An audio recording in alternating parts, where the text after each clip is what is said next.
Is the Montezuma 36-inch triangle multi-tier drawer the right fit for your garage or hobby shop, or is it something you can safely pass on? Who's going to get the most out of that triangular lid that locks the drawer in place, and who would be better off spending that money on a simpler shelf unit? And for the everyday DIYer who just wants a place to keep a few wrenches and a handful of bits, does the price make sense? Link is in the description if you want to check the product details on Amazon.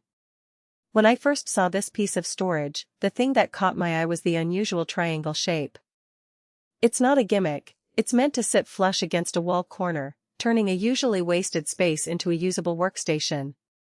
That's a real selling point for anyone whose workshop is a cramped basement or a corner of a garage. The first hesitation most buyers have is whether the odd shape will actually make their workflow smoother or just become a puzzle to fit tools into. I've spent a few weeks testing it in two different setups, a dedicated woodworking bench and a more general-purpose garage shop, so I can share what worked and what didn't. Let's start with the people who will love this. If you're a hobbyist who spends a lot of time in a fixed spot, say, a workbench that never moves, this drawer can become an extension of that bench. The multi-tier layout means you can line up a set of drill bits on the top tier, keep a handful of hex keys on the middle, and stash a small toolbox on the bottom. Because each tier is visible as soon as you open the lid, you don't have to dig around or remember where you tossed that Allen key last week. The triangle lid also locks the drawer in place when you close it, so you won't find the whole thing sliding out of a corner when you accidentally bump the bench. That little lock-in feature saved me a few near misses when I was moving a pallet of lumber past the workstation. The drawer stayed exactly where it was, which is a relief if you've ever had a drawer yank you out of balance. Another group that benefits is anyone who has a dedicated tool corner and wants to make the most of the vertical space. The steel construction feels sturdy enough to hold a decent load. I've loaded the bottom tier with a small 30-pound cordless drill, a battery pack, and a few extra batteries without any sagging.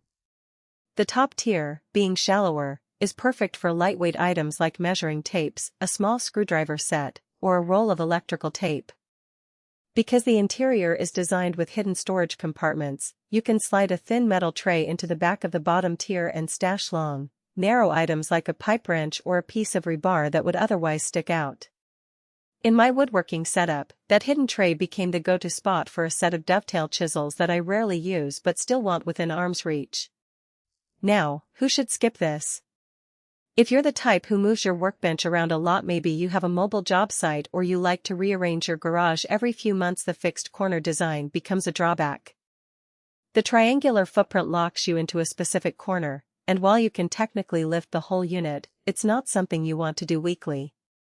Also, if your tool collection is primarily large power tools, think a table saw, a big air compressor, or a hefty router, this drawer won't be the place for them. The steel walls are strong, but the internal tiers are designed for medium-sized hand tools and accessories, not for the weight of a full-size impact driver or a bulky vacuum. For those users, a traditional rectangular drawer or a freestanding cabinet with deeper bays would be a more sensible investment. One practical weakness I ran into is the limited depth on the outermost tier.